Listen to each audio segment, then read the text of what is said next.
UART is an abbreviation for Universal Asynchronous Receiver Transmitter. Asynchronous is the key word here.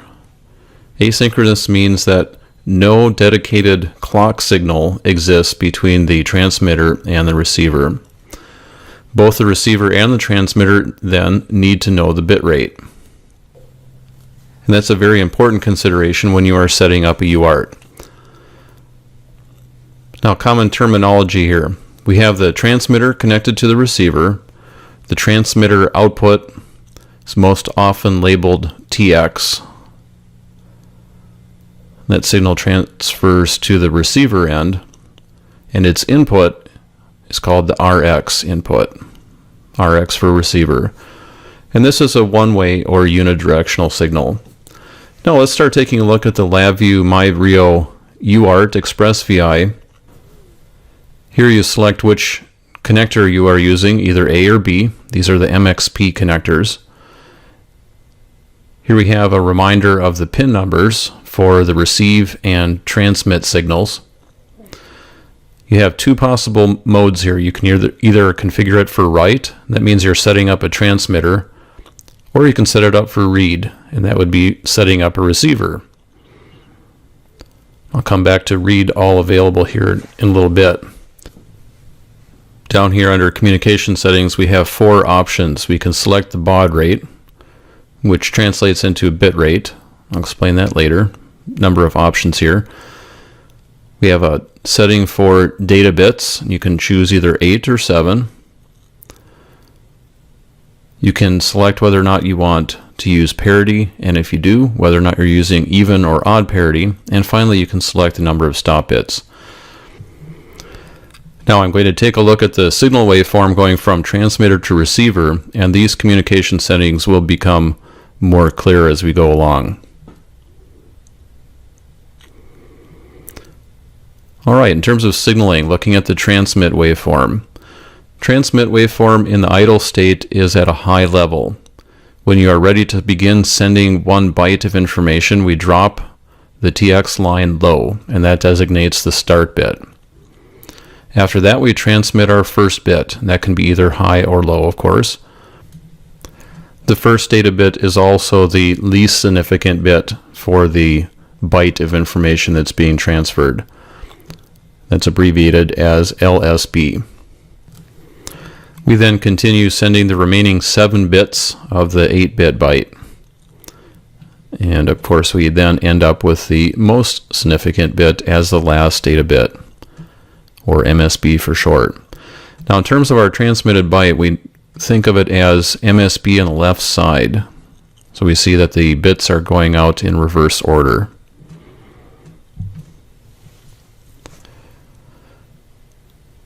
Alright, 8 bits altogether. And that would correspond to this setting right here if we are using 8 bits for data. After we're done transmitting 8 bits, then we transmit a single bit designated as the stop bit. Stop bit is the opposite state of the start bit, and we can also choose whether or not we wish to send 1 stop bit or 2 stop bits. In some circumstances, your receiver might need a little extra time in order to process the byte of information, and that's why you might need to set this to 2 stop bits. Normally, though, you just go with the default. Now after you've transmitted the stop bit, we're back to the high state, and that would correspond to idle. Now if you like, you can immediately begin transmitting start bits again. If you're doing bytes back to back, then our next start bit would occur here. Alright, now let's take a look at this definition for baud rate. I'll designate the start bit as an S and the stop bit as a T back here. That means we have 10 bits altogether. We would think of this as breaking down as 8 data bits, and then the end bits are called the frame bits. Now baud rate means symbols transmitted per second.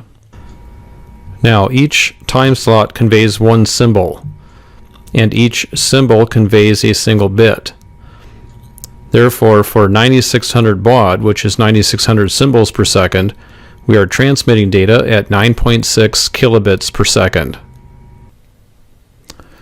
Now, data bits can be adjusted from 8 down to 7. I'll show you why you might want to do that.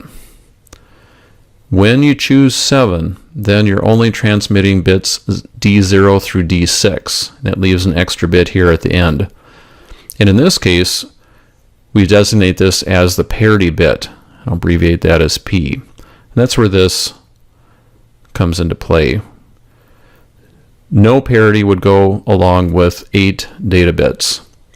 However, if you selected 7 data bits, then you need to choose either even or odd parity.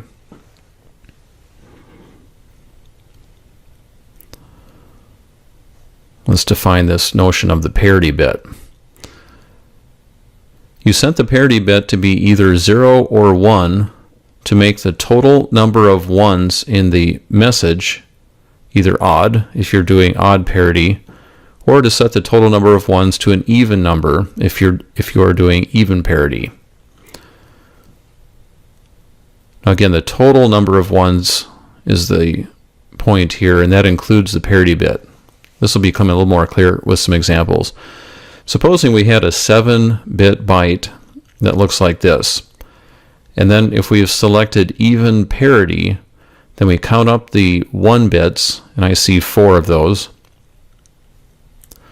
4 ones altogether. That means that the parity bit should be 0. The total number of ones is 4. That's an even value, of course. Now, if we had opted for odd parity instead, then we would say, well, 4 ones altogether. That means the parity bit has to be a 1 to make the total number of ones an odd value.